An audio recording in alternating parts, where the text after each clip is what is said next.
Here's a quick, surprisingly easy front disc pad replacements on the Audi. This is a 2000. Break the seals first here before you jack the car up. Once you loosen them up a little bit, then you can start jacking the tire or the car up and remove the wheel. Out of all the things that Audi does, pretty fucking complicated, but surprisingly this is pretty easy. Take this clip out, retaining spring. You can use pliers or anything else you want. It's just going to flip over this way, and you need either 2 screwdrivers or a pry bar. I found that a pry bar is easier. And what you're going to do, you want to separate. We're going to close this drum, the piston caliper. We're going to push it in because the new pads are going to be a lot thicker than the old pads. Here is a new pad, so those are already worn out, so we need to try and slip these in and out. Let me position here. There's a notch here, notch there. Put a screwdriver in and just pull it toward you, and you'll see the caliper is going to start pushing back in. See that? Alright, and once you get a little bit of room, there's no problem if you put something bigger like this. Get better leverage. The piston, how much it's traveling. And you may want to check your master cylinder. See, they just fall out. Look how simple they come out. But you may want to check your master cylinder. Make sure that it's not overflowing. And you may have to take some of it out.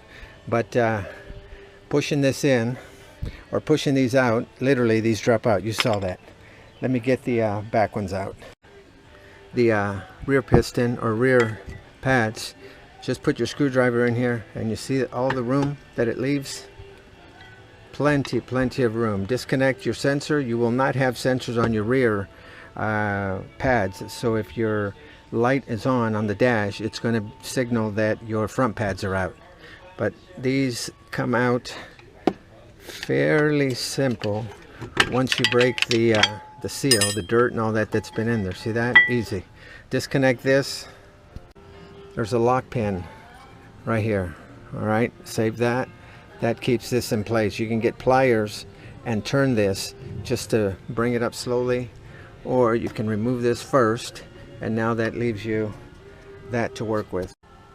There's a little pin here also on your sensor. That's a lock pin that fits there. All you have to do is turn it 45 degrees, 90 degrees, and then it slides out. The front sensor or front pad is going to have this nipple on it, which is going to slide inside that hole. The back ones are not going to have it. That is the back side of the disc. This is the front side of the disc. And just be careful on this. You really can't mess it up. This notch here, where it slips into, it could only go in one way.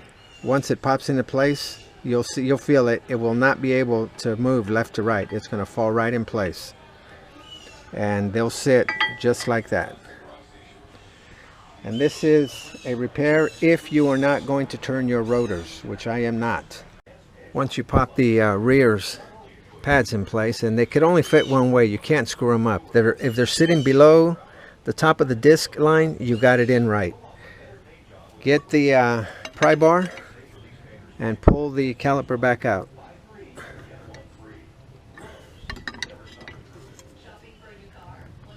Alright, there it goes, coming back out. Just get your pry bar and gently put pressure toward the car this way, and you'll see and feel the caliper opening. You need enough clearance to allow the new pad, and remember the ones with the nipple here fits right inside there. You just pop this in place backwards. If it doesn't fit in, you have to separate it some more, which is the case with this one. And all you have to do, you're not going to damage the disc if you do it slowly.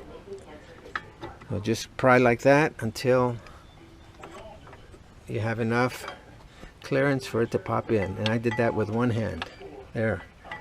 It'll sit flush right there. See, that's how you want it. Once you press on the brake up front, it'll close that and lock it in place. That's all it goes. Let me do the bottom one. I don't know if all pads come with this squeak pad, but you need to put that in there. These did not. I don't remember, obviously. I did these a long time ago, but these do. It's just a self-adhesive backing. Put those back in place. Once the brake pad pops in the hole, a good way of knowing that you've got it in right, and you cannot mess it up, when the pad is firmly attached to the caliper here, there's a notch there, and you see that notch there? There's one here also, so it will not let the pad move. Right there, see, it's flat, so it will not allow it to go left, right. So as long as that's sitting in that position, and you've got that nipple in the hole, you're fine. So you can change from this to that, and it's only 2 wires. Just slice them, tape them together, put wire nuts, black tape, and maybe a couple of tie wraps just to keep them completely waterproof. And there's no polarity. Just swap them out. Let me put this back together. That there, that's sitting properly, that's sitting properly. Now you can lock it in place. And it doesn't take much effort, but you can see this tension is just basically pushing them down, holding them in place. Once the caliper closes, they're not going anywhere. And just make sure that they properly seated. Right there, just popped in. I'm going to push the pad inside, but you see the gap there? We're going to get rid of that. And the safety pin, reverse order that you took it out. Alright, I just pushed the brake, applied the brake inside, but you can see it's all sealed. It's sitting right on the disc, on the rotor. And that's it. Make sure your pins are locked in. They're not going to come out once they pop in that hole, and that's it.